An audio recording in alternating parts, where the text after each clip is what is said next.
The morning frost had barely lifted from the manicured lawns of Windsor Castle when the first signs of tension began to surface. King Charles III stood at the tall windows of his private study, his weathered hands clasped firmly behind his back as he gazed out at the grounds that had witnessed centuries of royal drama. Today would add another chapter to that long and complicated history. It was Lady Sarah McCorquodale, Camilla's younger sister, who first noticed the change. She had arrived at the castle 3 days earlier for what was supposed to be a routine family gathering, a tradition that had developed over the years since Charles and Camilla's marriage. These informal visits had always been pleasant affairs, filled with afternoon tea, walks through the gardens, and the kind of easy conversation that comes when people have known each other for decades. But something was different this time. Charles, who had always been courteous if somewhat reserved with Camilla's relatives, now seemed to look right through them.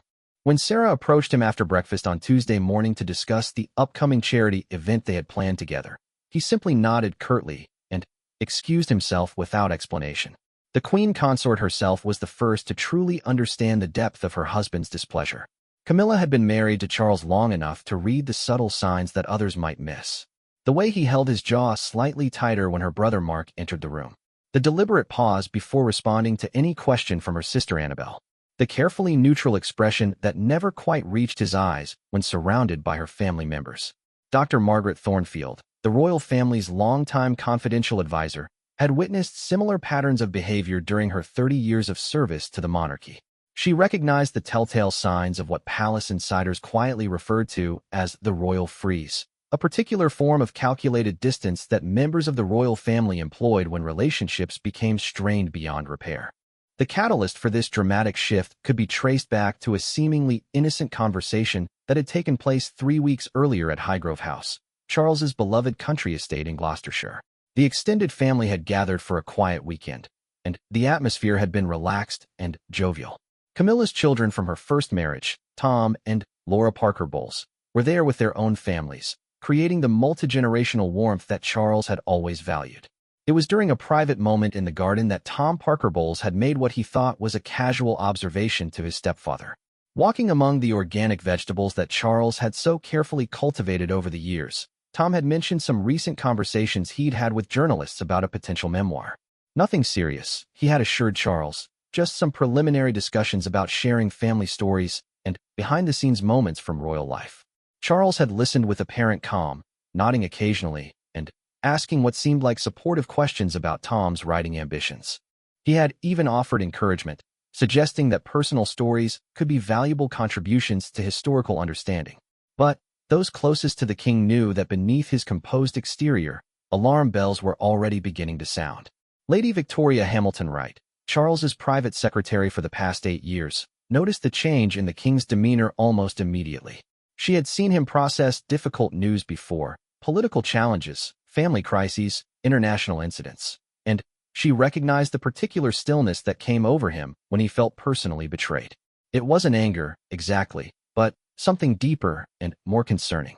The palace staff began to whisper among themselves about the unusual tension that seemed to permeate the royal residences whenever Camilla's family was present. Mrs. Elizabeth Hartwell, the head housekeeper at Clarence House, noticed that the king had begun taking his meals alone more frequently when guests from the Parker Bowles or Shan families were staying. He would request his breakfast be served in his private study rather than joining the family in the morning room, breaking a tradition that had been established since his marriage to Camilla. Even more telling was the change in Charles's interaction with Camilla's grandchildren, whom he had previously doted upon with genuine affection. These young people, ranging in age from 5 to 15, had always brought out a softer side of the king. He would spend hours showing them around the palace grounds, teaching them about the history of various buildings, and sharing stories about the art collections that filled the royal residences. Now, however, Charles maintained a polite, but noticeably distant relationship with these children. When 10-year-old Gus Lopez, Laura's son, approached him during a recent visit to show off a school project about medieval history, Charles had praised the work appropriately but without the enthusiastic engagement that had characterized their previous interactions. The boy left the encounter confused and slightly hurt, though too young to fully understand the adult dynamics at play. The extended family began to sense that something fundamental had shifted, though none of them could pinpoint exactly what had triggered the change. Camilla's sister Annabelle Elliott, an accomplished interior designer who had worked on several royal properties over the years, found her latest proposals for renovating guest quarters at Balmoral met with unexpected delays and bureaucratic obstacles. Projects that would have previously received swift approval from Charles now seemed to disappear into administrative limbo. Mark Shand's widow, Cleo Shand, noticed similar changes when she attended a memorial service for conservation charities that had been close to her late husband's heart. Charles, who had always made a point of speaking with her personally at such events, acknowledging their shared commitment to wildlife protection, now offered only the most perfunctory greetings before moving on to other guests. The most painful moment came during a family dinner at Sandringham House, when Camilla's brother Mark made a light-hearted joke about royal protocol that had previously always amused Charles. The king's response was not the warm laughter that Mark had expected, but a cool smile and a comment about the importance of respecting institutional traditions. The table fell silent, and the remainder of the meal passed with stilted conversation and uncomfortable pauses. Behind closed doors, Camilla struggled with her husband's increasingly cold behavior toward her family. She had always prided herself on being able to navigate the complex dynamics of royal life while maintaining her independence and her connections to her pre-royal existence. The gradual freezing out of her relatives represented a challenge to everything she had worked to build during her years as Charles's wife and later as queen consort. Sir Edmund Blackwood, a longtime friend of both Charles and Camilla, who had known them since their early relationship in the 1970s, observed the growing tension with deep concern. He had watched them weather many storms together: public scandals, family tragedies, political pressures, and had always admired their ability to support each other through difficult times. This new dynamic seemed different, more fundamental, and potentially more damaging to their relationship. The breaking point came during what should have been a celebratory occasion. Tom Parker Bowles had been invited to contribute to a documentary series about modern British cuisine, with a particular focus on the role of food in contemporary royal life. The producers had reached out through proper channels, and initial discussions had proceeded smoothly, with all the appropriate permissions and protocols being followed. Charles had initially given his blessing to the project, understanding that Tom's expertise as a food critic and author made him a natural choice for such a documentary.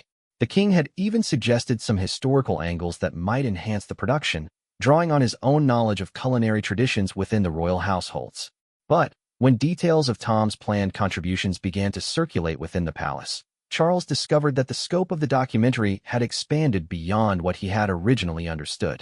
Tom would not only be discussing food and dining customs, but would also be sharing personal anecdotes about family life, describing intimate moments and private conversations that Charles felt should remain confidential.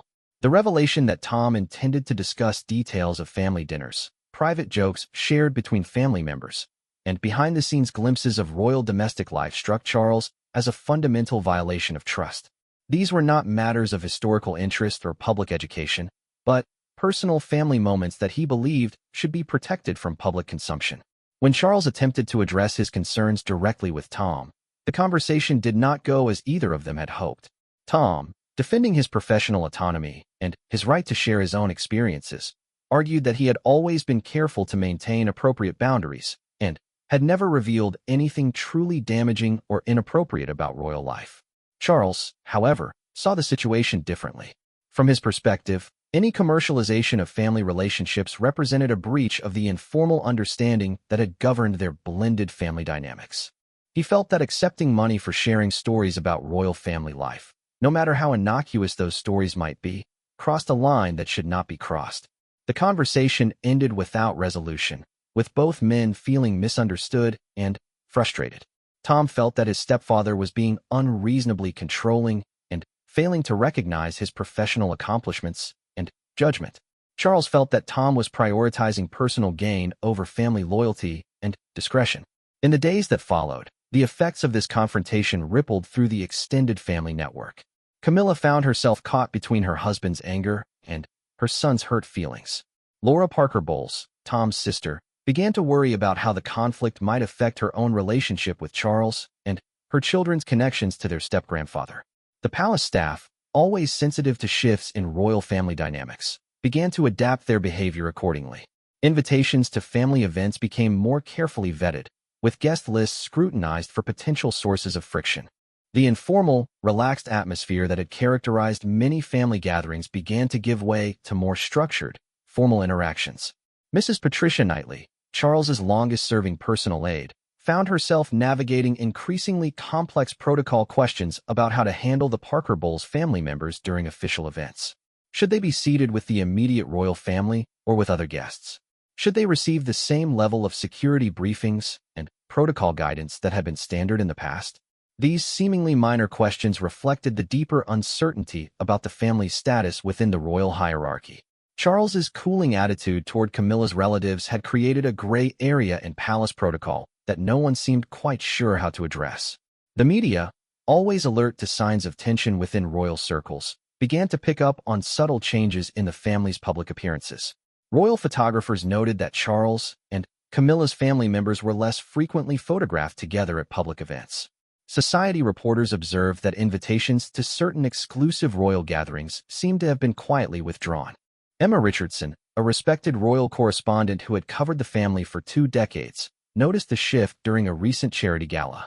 Previously, she would have expected to see Tom or Laura Parker Bowles in attendance at such events, particularly those related to causes they supported. Their absence from several high-profile occasions raised questions that she filed away for future investigation. The king's closest advisors found themselves in the delicate position of trying to understand and navigate his changing attitudes toward his extended family.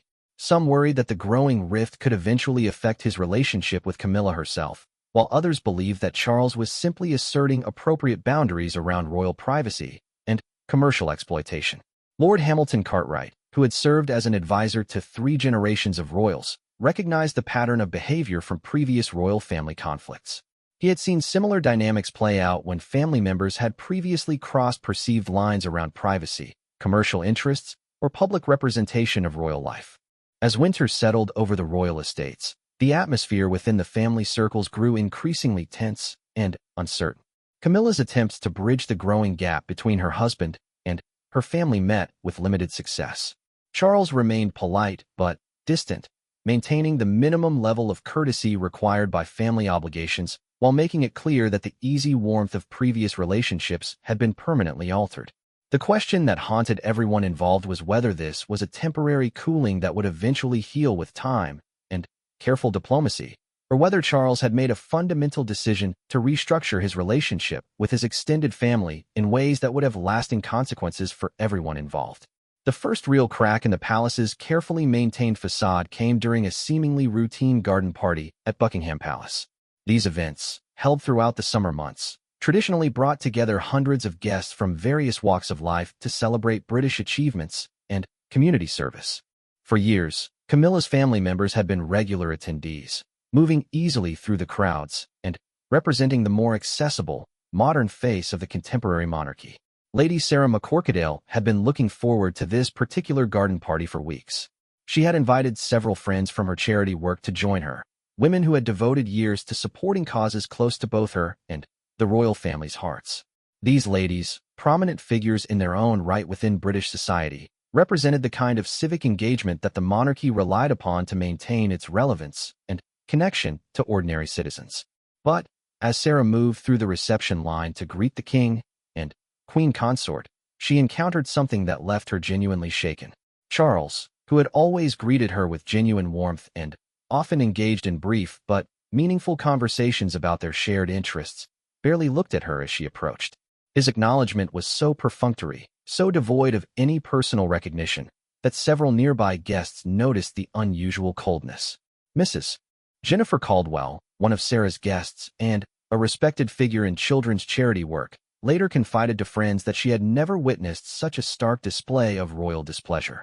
The king's treatment of Lady Sarah had been so pointedly cold that it sent a clear message to everyone present about the current state of family relationships within the royal household. The implications of this public snub rippled through London society with surprising speed. The informal networks that connected charitable organizations, social clubs, and cultural institutions began buzzing with speculation about what might have caused such a dramatic shift in royal family dynamics. Some theorized about financial disagreements. Others whispered about personal betrayals, but no one seemed to have a clear understanding of the underlying causes. Camilla herself was devastated by her husband's public treatment of her sister. That evening, in the privacy of their personal apartments, she confronted Charles directly about his behavior. The conversation that followed would prove to be one of the most difficult of their marriage, exposing fundamental disagreements about family loyalty, public representation, and the boundaries of royal life that neither of them had fully recognized before. According to palace sources who spoke on condition of anonymity, Camilla argued that Charles was allowing his anger over Tom's documentary project to poison his relationships with family members who had nothing to do with the underlying conflict. She pointed out that her sister Sarah had always been scrupulously careful about maintaining appropriate boundaries around royal life, and had never sought to commercialize her connection to the monarchy. Charles's response revealed the depth of his feelings about what he saw as a systematic breach of family trust. He explained that his concern was not limited to Tom's specific project, but extended to a pattern of behavior that he felt demonstrated a fundamental misunderstanding of the responsibilities that came with being connected to the royal family. From his perspective, any attempt to profit from or publicly discuss private family relationships represented a violation of the unspoken agreements that governed their blended family arrangement. The king's position was that members of Camilla's family had enjoyed unprecedented access to royal life and had been treated with exceptional warmth and inclusion. In return, he expected a level of discretion and loyalty that he felt was now being violated. The documentary project was simply the most visible example of what he saw as a broader problem of family members treating their royal connections as assets to be leveraged rather than relationships to be protected. Dr. Amanda Fitzwilliam, a royal historian who had studied family dynamics within the monarchy for over 20 years, observed that Charles's reaction reflected deeper anxieties about the modernization of royal life and the challenge of maintaining traditional boundaries in an age of social media and instant global communication. The king had spent his entire life learning to navigate the complex demands of public and private existence, and he expected family members to demonstrate similar understanding and restraint. The consequences of Charles's hardening position became increasingly apparent in the weeks that followed the garden party incident. Annabel Elliott, Camilla's sister who had built a successful interior design business partly through her royal connections, found herself effectively frozen out of palace renovation projects that had been major sources of both income and professional satisfaction. The Duchy of Cornwall, which managed many of Charles's properties and had previously been a significant client for Annabel's firm, quietly began seeking alternative designers for upcoming projects. The transition was handled with typical royal diplomacy, with no formal announcements or explanations, but the message was clear to anyone paying attention to the business relationships surrounding the monarchy. Lady Lansdowne, a prominent socialite who had worked with Annabel on several high-profile projects, noticed the change immediately when she inquired about engaging both Annabel and royal properties for a charitable renovation project. The polite but firm decline from palace representatives, citing scheduling conflicts and changing priorities, was understood by everyone involved as a diplomatic way of communicating that Annabel's services were no longer welcome in royal circles. The impact on Annabel's business was significant and immediate. Royal patronage, even informal royal patronage, carried enormous prestige in the British design world. Clients who had previously competed for Annabel's attention suddenly seemed less eager to work with someone who had apparently fallen out of royal favor. The uncertainty surrounding her status made it difficult for her to pursue new projects or maintain existing relationships within the luxury design market. Meanwhile, Tom Parker Bowles found himself navigating increasingly complex professional challenges as word of his stepfather's displeasure spread through media and publishing circles. The documentary project that had triggered the initial conflict was quietly shelved when producers realized that proceeding without royal blessing would likely result in a production that was both legally problematic and commercially unviable. Publishing executives who had previously been eager to work with Tom on book projects began expressing concerns about potential legal challenges from palace lawyers. While Tom had always been careful to avoid revealing genuinely confidential information about royal life, the threat of royal displeasure was enough to make many commercial partners hesitant to proceed with projects that might be seen as exploiting his family connections. The professional isolation that Tom experienced was particularly painful because it seemed to invalidate years of work he had done to establish himself as a food critic and author on his own merits. His expertise in culinary history and his genuine passion for British food culture had earned him respect within his field long before his mother's marriage to Charles brought him into royal circles. Now, however, His professional identity seemed inseparable from royal family politics in ways that he found both frustrating and professionally limiting. Laura Parker Bowles, Tom's sister, watched these developments with growing concern about her own family's future relationship with Charles and the broader royal family. As a mother of young children who had developed close relationships with their step-grandfather, she was particularly worried about how the ongoing conflict might affect the next generation of family relationships. Her daughter Eliza, now 13 years old, had always looked forward to family gatherings at royal residences. The teenager had developed a particular interest in art history, partly through conversations with Charles during visits to Buckingham Palace and Windsor Castle. The king had encouraged her curiosity, arranging private tours of the royal art collection and sharing stories about the historical significance of various pieces. Now, however, these educational opportunities seemed to be drying up. Invitations to family gatherings became less frequent, and when they did occur, Charles's interactions with the children were noticeably more formal and distant. Laura worried that her children were losing not just a family relationship, but also unique educational and cultural opportunities that could never be replaced. The situation became even more complex when Cleo Shand, Mark Shand's widow, found herself caught in the middle of the family conflict despite having had minimal involvement in any of the issues that had triggered Charles's anger. Cleo had always maintained a respectful distance from royal family politics, focusing instead on continuing her late husband's conservation work and supporting wildlife protection charities that aligned with causes Charles himself championed. But even Cleo's careful neutrality could not protect her from the broader chill that had settled over Charles's relationships with Camilla's extended family. Conservation organizations that had previously received strong royal support for events honoring Mark Shand's memory found their requests for royal patronage meeting with unexpected bureaucratic delays. Projects that would have previously received swift approval and enthusiastic royal participation now seemed to encounter endless administrative obstacles. The Elephant Family, a charity that had been particularly close to Mark Shand's heart and had enjoyed strong royal support since his death, discovered that their annual fundraising gala would not include the royal participation that had been a highlight of previous years. While palace representatives cited scheduling conflicts and other commitments, charity organizers understood that the real reason was the ongoing family tensions that made royal involvement in Shand family-related events problematic. These professional and charitable consequences of the family rift began to attract attention from journalists and royal watchers who specialized in analyzing the business and social networks surrounding the monarchy.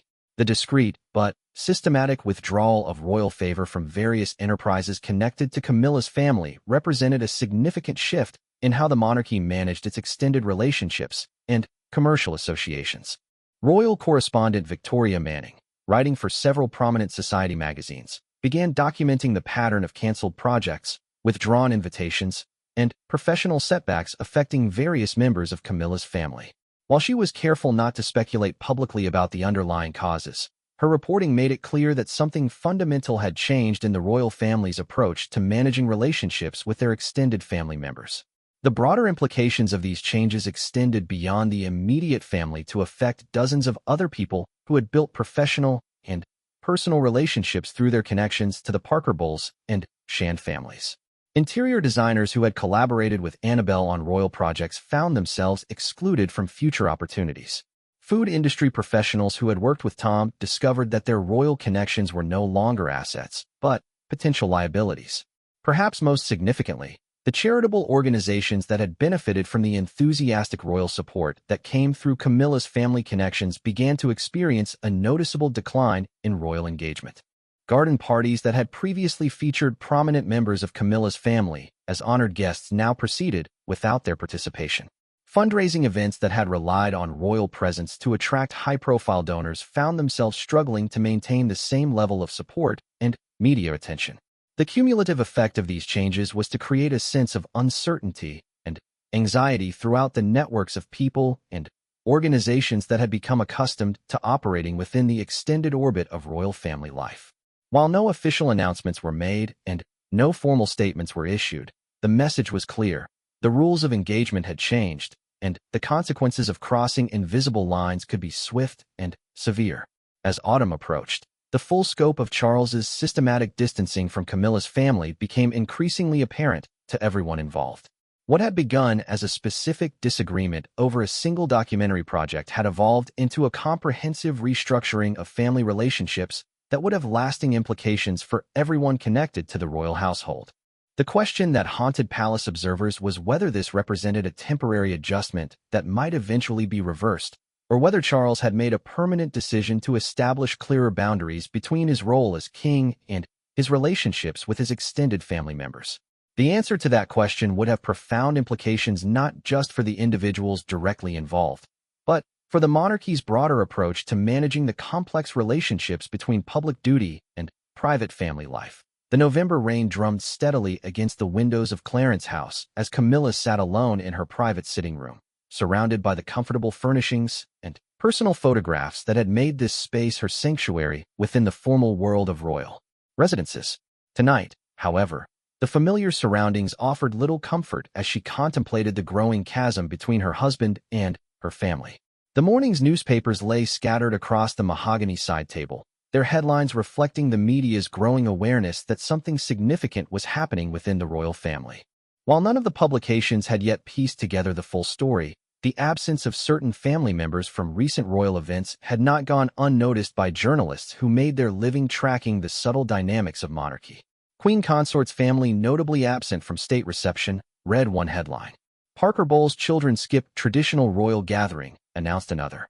The coverage was still speculative and respectful, but Camilla recognized the signs of a story that was slowly building momentum as more details emerged and patterns became apparent to royal watchers. The state reception mentioned in the headlines had been particularly painful for Camilla. The event, honoring a visiting delegation from Australia, would have been exactly the kind of occasion where her children would normally have been included. Tom and Laura had attended similar events in the past, representing the modern, blended nature of the contemporary royal family and demonstrating the monarchy's evolution to reflect changing British social norms. But this time, the guest list had been conspicuously traditional. Only immediate members of the royal family and a carefully selected group of dignitaries had been included. The message was clear to anyone who understood the subtle language of royal protocol. Camilla's children were no longer considered essential representatives of the monarchy's public face. Sir Richard Pemberton, who had served as protocol advisor to 3 monarchs, privately acknowledged that the exclusion of the Parker Bowles children from such events represented a significant shift in royal family strategy. These gatherings had always served multiple purposes beyond their obvious diplomatic functions. They were opportunities to showcase the monarchy's human side, to demonstrate family unity, and to reinforce the institution's connection to ordinary British family life. By removing Camilla's children from these occasions, Charles was not only punishing them personally, but was also making a statement about the nature of royal representation and the boundaries around who could legitimately speak for or represent the monarchy. The implications extended far beyond the immediate family to affect broader questions about how the institution would present itself to the public in the future. The pain of these exclusions was magnified by their contrast with previous years, when Tom and Laura had been not just welcome but actively encouraged to participate in royal events.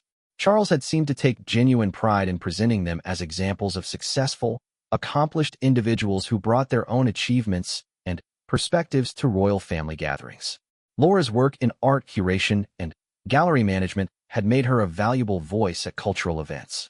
Her knowledge of contemporary British art and her connections within the creative community had enriched many royal occasions, particularly those focused on celebrating artistic achievement or promoting cultural initiatives. Now, however, her expertise was no longer welcome in royal circles. The professional consequences for Laura had been swift and comprehensive. Several galleries that had previously sought her involvement in royal-adjacent exhibitions quietly withdrew their offers when it became clear that her connection to the royal family had become a liability rather than an asset. The Fitzwilliam Museum, which had been planning a major exhibition on contemporary British portraiture with Laura as a consultant, suddenly discovered budget constraints that made her participation impossible. Even more personally devastating was the impact on Laura's relationship with the Royal Collection Trust, the organization responsible for managing the monarchy's vast art holdings. Laura had been involved in several educational initiatives that brought young people into contact with the Royal Art Collection, programs that had been close to both her heart and Charles's own commitment to arts education. These programs, which had been thriving under Laura's guidance, were quietly restructured to reduce her involvement. The official explanation cited administrative reorganization and changing educational priorities, but everyone involved understood that the real reason was the need to distance the programs from anyone connected to the current family tensions. The impact on the young people who had benefited from these programs was particularly heartbreaking for Laura. She had developed close mentoring relationships with several promising art students who had been participating in Royal Collection educational initiatives. These young people, many from disadvantaged backgrounds, had been given unprecedented access to world-class art collections and professional guidance that could transform their career prospects. Now, however, Laura found herself unable to continue supporting these relationships in the same way. While she could still offer personal mentorship and guidance, the institutional support and access to royal resources that had made her such an effective advocate for these young artists was no longer available to her. Meanwhile, Tom Parker Bowles discovered that the professional isolation he was experiencing extended far beyond the publishing and media industries. His involvement in various food-related charitable organizations, many of which had royal patronage or connections, became increasingly problematic as his stepfather's displeasure became more widely known. The Chelsea Physic Garden, where Tom had been involved in programs promoting sustainable gardening and organic food production, found that their royal connections made his continued involvement potentially complicated. While garden administrators valued Tom's expertise and his passionate advocacy for sustainable food systems, they could not risk jeopardizing their relationship with royal patrons by maintaining close ties with someone who had apparently fallen out of favor. The ripple effects extended to Tom's work with various culinary schools and training programs that relied on royal patronage and support. These institutions, many of which served disadvantaged young people seeking careers in the hospitality industry, depended on royal backing to attract funding and recognition. Tom's involvement, which had previously been seen as an asset that strengthened these programs' royal connections, now became a potential threat to their institutional relationships. Perhaps most personally painful for Tom was the impact on his relationship with organic farming initiatives that Charles himself had pioneered and championed. Tom had always shared his stepfather's passion for sustainable agriculture and had been actively involved in promoting organic farming practices through various educational and media projects. The Soil Association, Britain's leading organic certification body, had valued Tom's ability to communicate the importance of sustainable farming to mainstream audiences through his food writing and media appearances. His enthusiasm for organic principles and his talent for making complex agricultural concepts accessible to ordinary consumers had made him an effective advocate for causes that were central to Charles's environmental philosophy. But now, Tom's association with these organizations became problematic for everyone involved. The Soil Association found itself in the uncomfortable position of trying to maintain its royal connections while continuing to work with someone who was persona non grata at the palace. Similar tensions emerged at other environmental and agricultural organizations where Tom had been an active supporter and advocate. The situation was made more complex by the fact that Tom's own values and commitments had not changed. He remained as passionate as ever about sustainable food systems, organic farming, and environmental protection. His falling out with Charles was not based on any disagreement about these fundamental issues, but on the separate question of family privacy and commercial boundaries around royal life. This alignment of values made the professional separation particularly ironic and painful for everyone involved. Organizations found themselves forced to choose between two advocates for the same causes simply because of family politics that had nothing to do with the substantive work they were trying to accomplish. Back at Clarence House, Camilla wrestled with the personal dimensions of a conflict that was rapidly spiraling beyond anyone's ability to control or contain. Her attempts to mediate between her husband and her children had met with limited success, partly because both sides felt that their fundamental principles were at stake in ways that made compromise difficult. Charles's position, as Camilla had come to understand it, was not primarily about the specific documentary project that had triggered the initial disagreement. Instead, it reflected his deep-seated beliefs about the responsibilities that came with proximity to royal life, and his concerns about protecting the institution of monarchy from commercialization and exploitation. From Charles's perspective, the monarchy's strength and legitimacy depended on maintaining clear boundaries between its public role and private family relationships. Any suggestion that these boundaries could be crossed for personal or commercial benefit threatened to undermine the careful balance that allowed the institution to maintain public support while preserving its essential dignity and mystery. Tom and Laura, however, saw their stepfather's position as unreasonably restrictive and failing to recognize their own agency and professional accomplishments. They felt that they were being punished for their mother's marriage rather than being judged on their own merits and behavior. The suggestion that their professional activities should be constrained by royal family politics seemed to them both unfair and inconsistent with the modern, accessible monarchy that Charles himself claimed to champion. The deadlock between these positions was complicated by the fact that both sides had legitimate concerns and valid perspectives. Charles's worries about protecting royal dignity and preventing the commercialization of family relationships were not unreasonable, given the unique pressures and expectations that surrounded the monarchy. At the same time, Tom and Laura's desire to maintain their professional independence and personal autonomy was completely understandable, particularly given that they had never asked for royal status or formally joined the institution. Dr. Sarah Wellington, a family therapist who specialized in high-profile families facing public scrutiny, observed that conflicts like this one often become intractable precisely because both sides feel that their core identity and values are under attack. When personal relationships become entangled with public roles and professional interests, finding solutions that satisfy everyone involved becomes extremely difficult. The situation was further complicated by the fact that the conflict was playing out in the context of intense media attention and public speculation. Every interaction between family members was scrutinized for signs of reconciliation or further deterioration in relationships. This public dimension made it difficult for anyone involved to show flexibility or make conciliatory gestures without those actions being interpreted as admissions of wrongdoing or weakness. Camilla found herself caught between two sets of relationships that were both central to her identity and well-being. Her loyalty to Charles was unquestionable, but her commitment to her children was equally strong.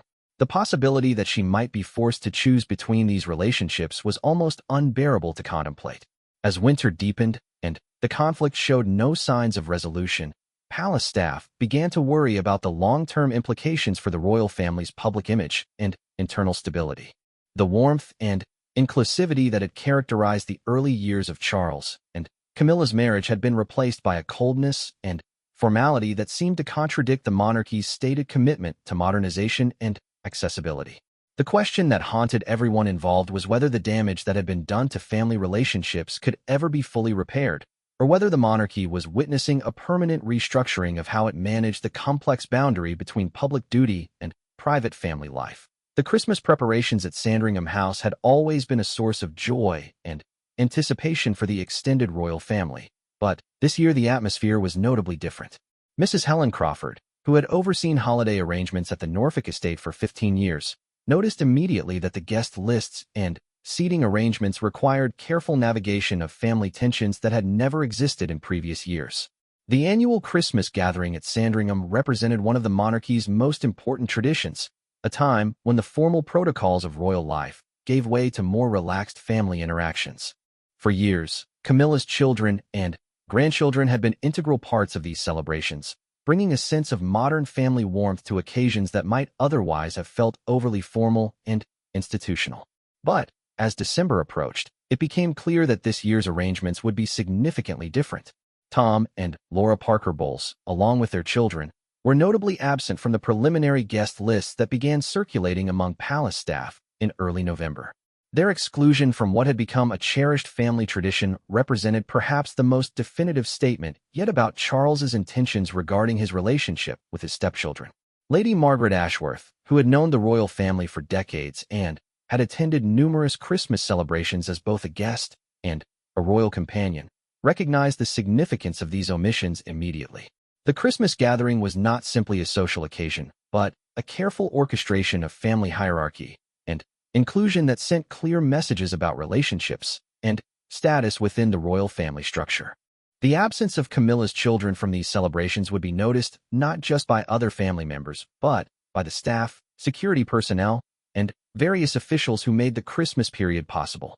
Their exclusion represented a form of public humiliation that went far beyond the private disagreements that had triggered the initial conflict. For Camilla herself, the prospect of celebrating Christmas without her children and grandchildren was almost unbearable to contemplate. She had always treasured the opportunity to see her family enjoy the magical atmosphere of Sandringham during the holiday season. Watching her grandchildren explore the estate's grounds and participate in the time-honored traditions that connected the present royal family to centuries of Christmas celebrations. The emotional weight of this separation was compounded by Camilla's awareness that her grandchildren would be the ones most hurt by their exclusion from family traditions.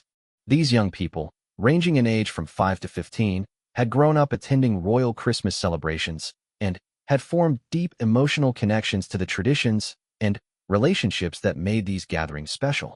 11-year-old Freddie Parker Bowles, Laura's son, had been particularly excited about Christmas at Sandringham because Charles had promised to teach him about the estate's famous gun collection and possibly allow him to participate in some of the traditional shooting activities that were central to the holiday celebrations.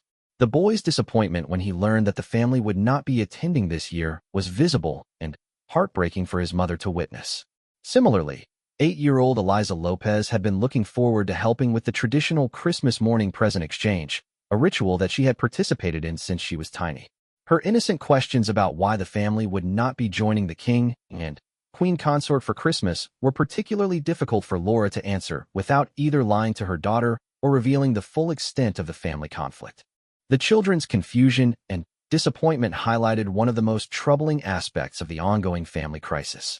Young people who had done nothing to contribute to the conflict were being punished for disagreements and decisions made by adults.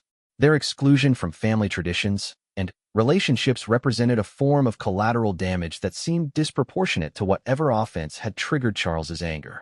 Dr. Elizabeth Morrison, a child psychologist who specialized in high-profile family dynamics, observed that children in situations like this often blame themselves for family conflicts, even when they have no involvement in the underlying issues.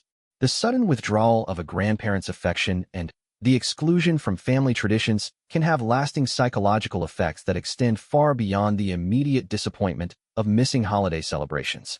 Meanwhile, the practical arrangements for alternative Christmas celebrations presented their own challenges for Tom and Laura.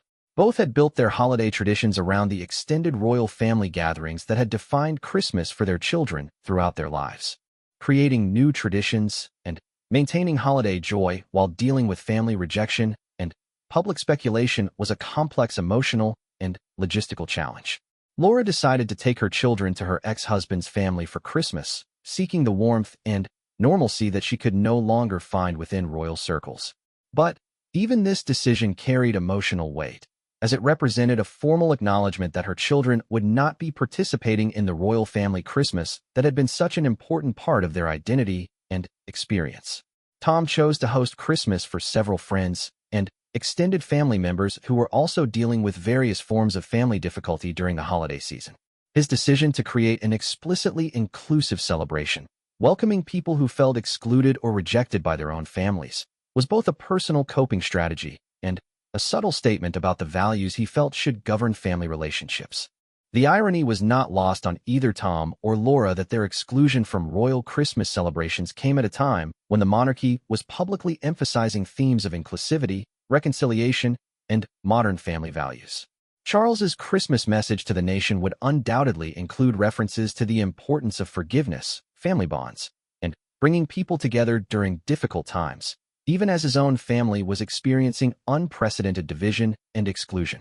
The media began to notice the absence of Camilla's family members from Christmas preparations and traditional pre-holiday events.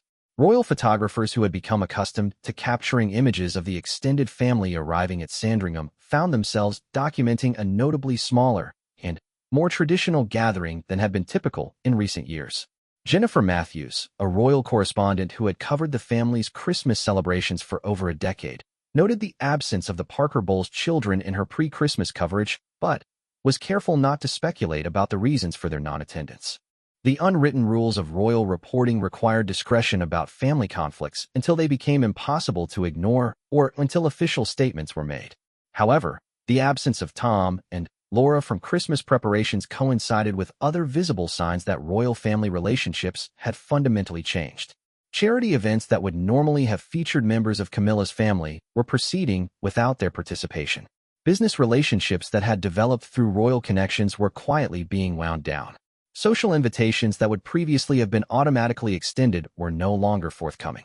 The cumulative effect of these changes was becoming increasingly difficult to ignore or explain away as coincidental scheduling conflicts.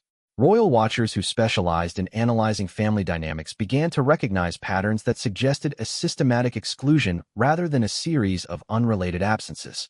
Lord Pembroke, who had observed royal family dynamics for 40 years as both a courtier and a family friend, privately expressed concern that Charles's approach to handling the family conflict was becoming disproportionately punitive and potentially damaging to the monarchy's public image. The exclusion of children and grandchildren from family celebrations seemed particularly harsh and difficult to justify, even if the adults involved had legitimate disagreements about privacy and commercial boundaries. The situation was further complicated by the fact that Camilla's own position within the royal family was being affected by the ongoing tensions. While Charles's anger was primarily directed at her children, the conflict inevitably impacted his relationship with his wife as well. Palace staff noticed that the king had become more distant and formal in his interactions with the queen consort, particularly when her family members were mentioned or when decisions needed to be made about events that might involve them. Sir Edmund Thornfield, who had served as a confidential advisor to the royal family for 25 years, recognized the signs of a marriage under strain due to external family pressures. He had witnessed similar dynamics during previous royal family crises and understood that conflicts involving extended family members could sometimes threaten the core relationships that held the institution together. The Christmas crisis represented a crucial test of whether Charles and Camilla's marriage could survive the pressures created by his systematic rejection of her family members. Camilla found herself in the impossible position of trying to maintain loyalty to her husband while watching her children and grandchildren suffer the consequences of his displeasure. Behind closed doors at Clarence House, the conversations between Charles and Camilla became increasingly difficult and emotionally charged.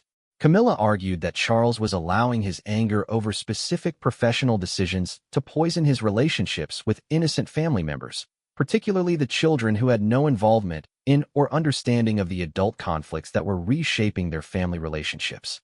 Charles maintained that his position was based on principle rather than personal animosity, but his wife struggled to understand how those principles justified excluding young children from family celebrations and relationships they had always enjoyed. The king's inability to separate his anger at Tom and Laura from his treatment of their children became a source of particular tension in the marriage. The deadlock between Charles's principled position and Camilla's maternal instincts represented a fundamental challenge to their relationship that neither seemed able to resolve through discussion or compromise. Both felt that their core values were at stake in ways that made backing down feel like a betrayal of everything they believed about family, loyalty, and personal responsibility. As Christmas Day approached, the absence of resolution to these family conflicts cast a shadow over what should have been a joyful and unifying celebration. The traditional Christmas morning service at St. Mary Magdalene Church on the Sandringham estate would proceed without several family members who had become familiar faces to local residents and royal watchers.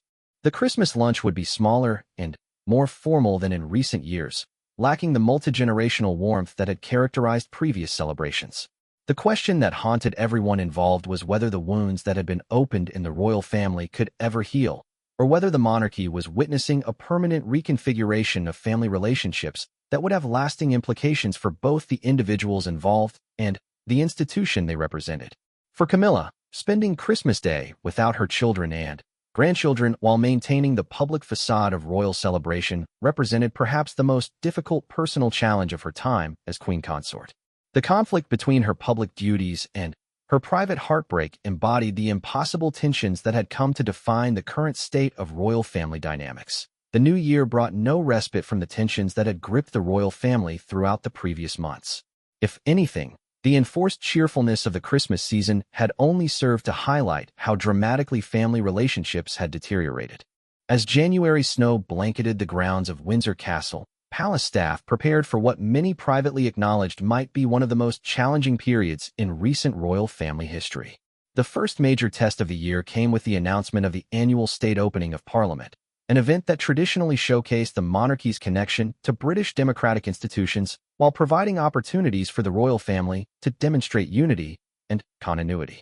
The careful choreography of this occasion typically included various family members in supporting roles, each appearance designed to reinforce different aspects of the monarchy's public image.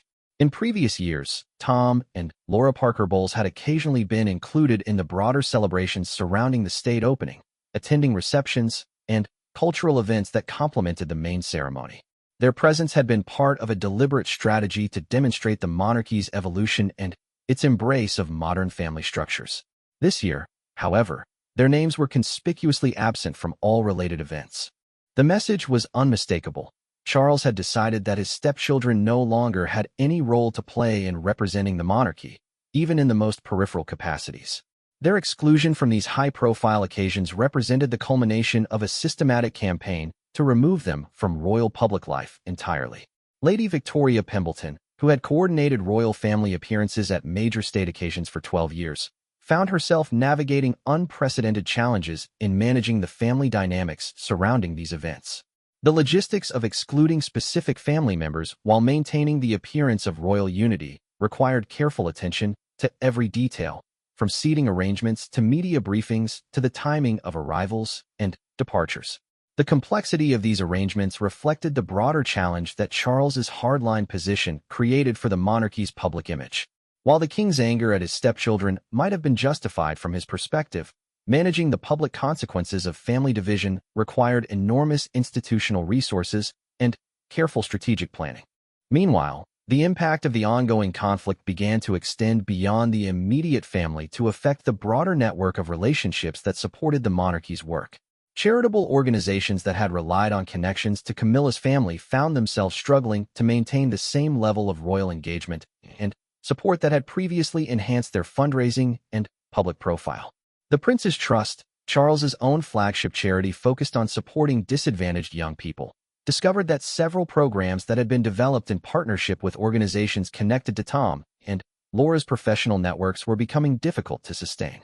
While the charity's core work continued unaffected, some of the innovative collaborations that had expanded its reach and impact were quietly being discontinued. This narrowing of the royal family's collaborative networks represented a significant loss for many worthy causes that had benefited from the creativity and fresh perspectives that Camilla's family members had brought to royal charitable work. Organizations working in areas from sustainable food systems to contemporary arts education found themselves losing access to resources and connections that had been crucial to their effectiveness. The human cost of these institutional changes became apparent when several young people who had been mentored through royal family charitable programs found their opportunities suddenly curtailed. Marcus Thompson, a 17-year-old from Manchester who had been participating in a food industry training program partly developed through Tom's connections, discovered that his planned apprenticeship with Royal Household Kitchens was no longer available. The teenager, who came from a troubled background and had found stability and purpose through the mentorship program, struggled to understand why opportunities that had seemed certain were suddenly unavailable. His case represented dozens of similar situations where young people became collateral damage in adult conflicts that had nothing to do with their own circumstances or behavior. Dr. Susan Whitworth, who specialized in youth development programs for disadvantaged communities, observed that the withdrawal of royal support from these initiatives created gaps that were extremely difficult for other organizations to fill. The prestige and resources that came with royal patronage were unique advantages that could not easily be replaced by other forms of institutional support. As winter gave way to spring, the effects of the family rift began to manifest in even more personal ways for Camilla herself. The Queen Consort had always prided herself on maintaining close relationships with her grandchildren, seeing herself as a bridge between their ordinary British upbringing and their extraordinary connection to royal life. Now, however, those relationships were being strained by circumstances beyond her control. The children were old enough to understand that something serious had happened within the family, even if they could not fully grasp the complexities of the adult conflicts that had created the current situation. 12-year-old Gus Lopez, Laura's eldest son, had always looked forward to his regular visits with his step-grandmother and the educational opportunities those visits provided. His passion for military history had been nurtured through private tours of royal military collections and conversations with Charles about historical campaigns and battles. The abrupt end to these educational opportunities left Gus confused and hurt in ways that he struggled to articulate. His questions about why he could no longer visit the palaces and spend time with his step-grandfather were particularly painful for his mother to handle. especially since she was not entirely certain herself about the full scope of Charles's intentions regarding the children. The situation was even more difficult for younger children like 7-year-old Eliza, who had formed strong emotional attachments to the royal lifestyle and the special treatment she received during family visits. Her innocent questions about royal protocol and her excitement about family traditions had always charmed Charles, making his current coldness toward her particularly jarring for everyone involved. Child psychologist Dr. Margaret Fairfax, who had studied the effects of family conflict on children in high-profile situations, noted that young people in circumstances like these often experience a form of disenfranchised grief. They are mourning the loss of relationships and opportunities while being unable to express their feelings openly or receive adequate support for processing their confusion and disappointment. The impact on Camilla's own emotional well-being was becoming increasingly apparent to those closest to her. Palace staff noticed that the queen consort seemed more withdrawn and less engaged in her official duties, particularly those that involved children and family-focused charitable work. Her natural warmth and ease in public interactions appeared strained, as if the private family turmoil was affecting her ability to project the confident public persona that royal duties required. Lady Sarah Jenkins, who had served as Camilla's lady-in-waiting for 8 years, observed that the queen consort's characteristic humor and resilience seemed to be eroding under the pressure of the ongoing family crisis. Camilla had always been skilled at compartmentalizing personal and professional concerns, but the current situation appeared to be testing the limits of that ability. The strain on Charles and Camilla's marriage became increasingly evident to palace insiders, though both continued to maintain appropriate public appearances and fulfill their official obligations without visible discord. However, staff members noticed subtle changes in their interactions, a formality and distance that had not been present during the early years of their marriage. Sir Edmund Blackstone, who had known both Charles and Camilla for decades and had watched their relationship develop through various challenges, privately expressed concern that the king's inflexibility regarding his stepchildren was creating irreparable damage to his marriage. The advisor recognized that Charles's sense of personal betrayal was genuine and deeply felt, but he worried that the king's response was becoming disproportionate to the original offense. The situation reached a critical point when Tom Parker Bowles made a public statement through his literary agent, expressing regret for any misunderstanding about his professional activities while maintaining that he had never intended to compromise royal privacy or exploit his family connections inappropriately. The statement was carefully crafted to acknowledge Charles's concerns while preserving Tom's professional dignity and autonomy. The statement read in part, "I deeply regret any perception that my professional activities have been inconsistent with the respect and discretion that royal family relationships require. It has never been my intention to exploit or commercialize private family connections, and I remain committed to maintaining appropriate boundaries between my professional work and my family relationships." Palace sources indicated that Charles found this statement inadequate because it framed the issue as a matter of perception and misunderstanding rather than acknowledging what he saw as fundamental errors in judgment about the boundaries of acceptable behavior. From the king's perspective, the problem was not public relations, but principle, and public statements could not address the underlying trust issues that had been created. The deadlock between Charles's demand for acknowledgement of wrongdoing and Tom's insistence that he had acted appropriately within professional bounds seemed to rule out any possibility of reconciliation in the near term. Both sides had staked out positions that made compromise extremely difficult, without someone making concessions that would feel like fundamental betrayals of their core values and beliefs. As spring progressed, it became increasingly clear that the royal family was facing a long-term reconfiguration rather than a temporary family disagreement. The systematic exclusion of Camilla's children from royal life had become so comprehensive and consistent that it appeared to represent a permanent policy decision rather than a cooling-off period that might eventually be reversed. The implications of this permanent estrangement extended far beyond the immediate family to affect the monarchy's public image, its charitable work, and its connections to various professional and cultural communities. The royal family was becoming smaller, more insular, and potentially less connected to the diverse networks that had helped modernize the institution and maintain its relevance to contemporary British society. For Camilla, the prospect of indefinite separation from her children and grandchildren while maintaining her role as queen consort represented a personal sacrifice that seemed increasingly difficult to sustain. The conflict between her public duties and her private heartbreak was becoming more acute as months passed without any signs of resolution or compromise. The ultimate question facing the royal family was whether the monarchy could afford the long-term costs of Charles's principled but unforgiving stance toward his stepchildren, or whether institutional pressures would eventually force some form of reconciliation that might allow the family to heal and move forward together. As the first anniversary of the original conflict approached, the wounds within the royal family appeared as fresh and painful as ever, with no clear path toward resolution and mounting costs for everyone involved in terms of personal relationships, professional opportunities, and institutional effectiveness.